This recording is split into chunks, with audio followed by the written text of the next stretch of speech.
Paano babayaran ang ating utang sa Maya Easy Credit?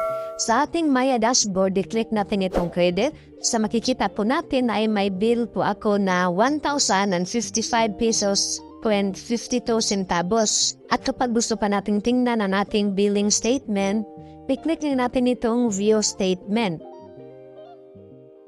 At ito na po ang aking billing statement, guys. Dito po natin nakikita yung covered sa tubo ng ating binabayaran. So ngayon, babayaran ko po ito lahat. So i-click lang natin itong pay now or itong pay this bill.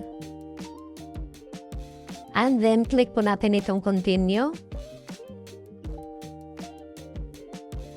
And then click po natin itong pay. So sa ating Maya wallet po kunin ang ating ibabaya dito, guys. At kailangan may sapat na laman ang ating wallet. And then pagkatapos niyan, i-click natin itong continue. And then click pay now. At ayan po, payment successful na po. Click natin itong continue.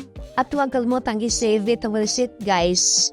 Para may proof po tayo na bayad na po tayo if in case na magkaberya ang ating transaksyon. I-click lang natin itong may share or save this receipt or pwede rin natin itong i-screenshot.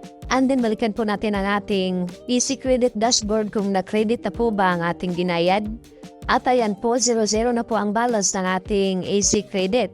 So yun lang po, guys. Don't forget to like and share this video and subscribe my YouTube channel for more tutorial video. Thank you for watching and God